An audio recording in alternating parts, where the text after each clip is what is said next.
tampoco puedo entrar ahí. Y esto ha estado 2 siglos discutiéndose entre Hume y Leibniz y Kant. Y cuidado entonces con dar por asignados, por experiencia, desde luego, Grecia entiende experiencia lingüística.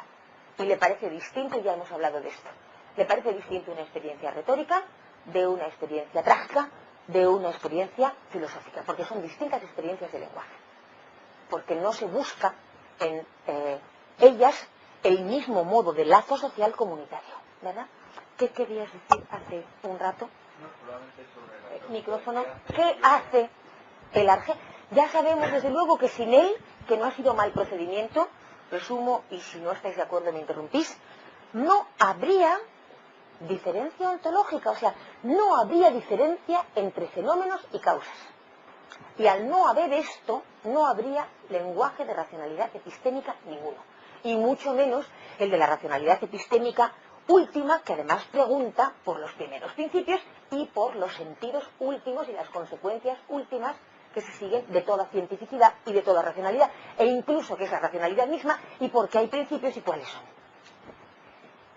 Pero no sabemos qué hace el ARGE, sino qué pasaría si no lo hubiera. Claro, solamente habría generación, mito, génesis, acción confundida con producción, es decir, relatos y voluntades y mundo del hombre, mundo del sujeto y de dioses hechos a imagen y semejanza de los hombres. Para el pensamiento filosófico, la teogonía, pensad en Hesíodo, todavía era más escandalosa que la cosmogonía. Y si no, no se daría la tercera sentencia, la que registra Diógenes, que es tan importante, ¿verdad? Porque ya decir que lo divino nace y muere, es decir, que no hay nada eterno ni necesario. Aristóteles se indignará de tal manera con esto, contra lo que le parece que son atisbos que se conservan de esto en el pitagorismo platónico, que los libros ni y ni de los metafísicos, que estarán estrictamente dedicados, aunque la crítica de Aristóteles a Platón está por todo el corpus, pero estarán estrictamente dedicados a esa crítica sistemática, ya se enfadará de tal manera que dirá, y todo lo generan aquí como de una pasta blanda, como si el semen fuera, y ya se enfada diciendo, pero ¿qué es esto? ¿Cómo se va a confundir el pensamiento estático y el científico y el noético con la generación y la producción? Entonces no habría racionalidad, tout court. Lo que habría serían, me callo porque da pena, ¿verdad? Porque a lo mejor en eso terminó convirtiéndose en la modernidad, procesos de producción. ¿Claro? Hegel y Marx no están, desde luego sobre todo Marx, sino haciendo un diagnóstico. ¿En qué se ha convertido la realidad? En sistemas de procesos de producción. ¿Qué le pasó a la edad de la imagen del mundo? Era un título de Heidegger. Cuando ya solamente sea tecnológica. ¿Qué consecuencias se siguen de negar que haya nada necesario? O de terminar atribuyendo lo necesario, los arjai, a estructuras de la mente del hombre, de la mente del sujeto. Pero ¿qué hace mientras tanto las consecuencias de que no haya diferencia ontológica? Es decir, diferencia epistémica, diferencia causal. Las estamos viendo, ¿verdad? En parte se llaman la guerra total. Es decir, la desaparición de la racionalidad, de la serenidad, de eso que sí contesta en la física y en lo divino. Pero ¿qué hace el ARGE? ¿Qué sí que hace? ¿Cómo hace para que haya lugar diferencial? ¿Qué hace? Tal y como yo lo veo, lo veo como lo que une y da sentido a la realidad. ¿Cómo hace eso? Que no significa qué se genera de ello ni qué produce, sino ¿cómo hace eso? Si es que no tiene por qué hacerlo. Bueno, pero dices que lo hace, ¿no? No, digo que es lo que une y da sentido a la realidad, pero, Bueno, no, sea... no como una acción, ni cronológica, ni nada, sino simplemente porque es el principio de lo que se basa todo. Ya estamos otra vez, ¿os dais cuenta?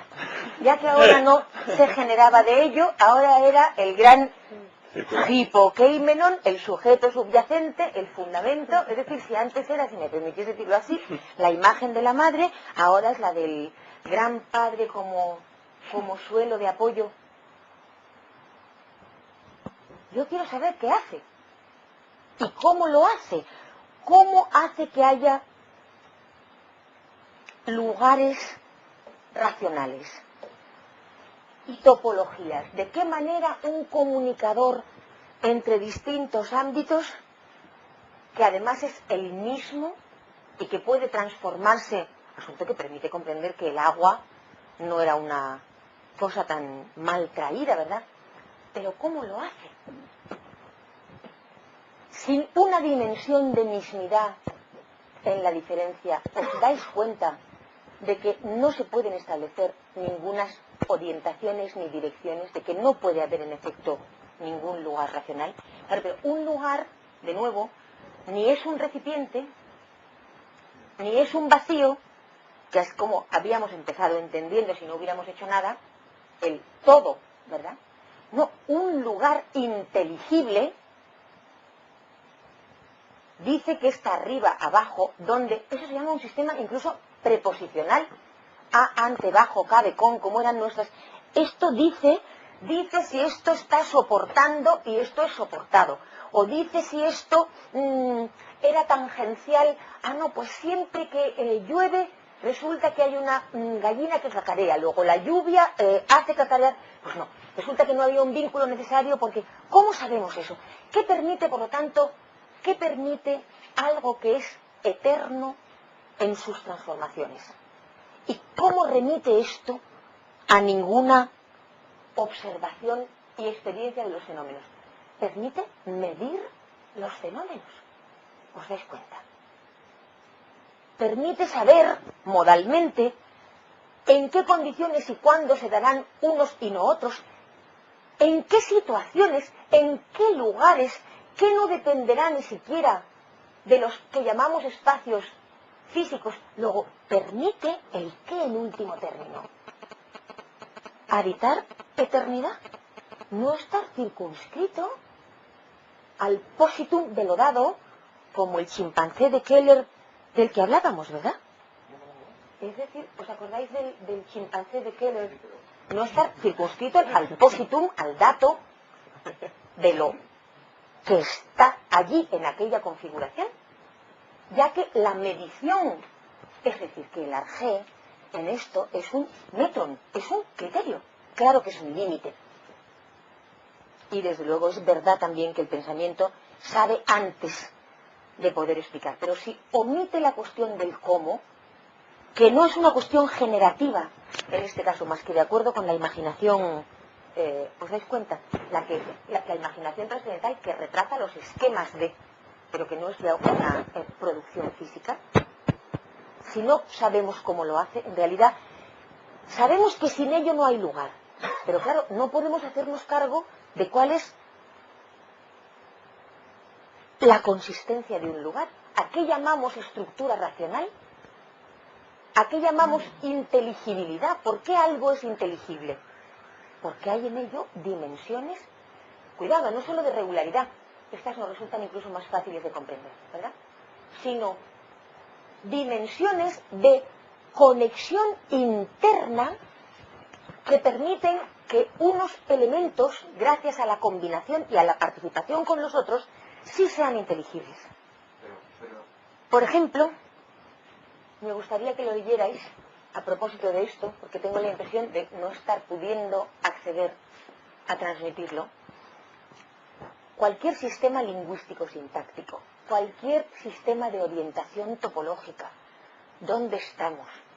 Pero, ¿por qué la conexión entre las dimensiones es la que permite que se hagan entonces simultáneamente significativas a la vez? Esto de lo que hemos hablado el otro día, y que ya lo entendíamos estructuralmente, seguimos sin entenderlo. Me gustaría, por favor, que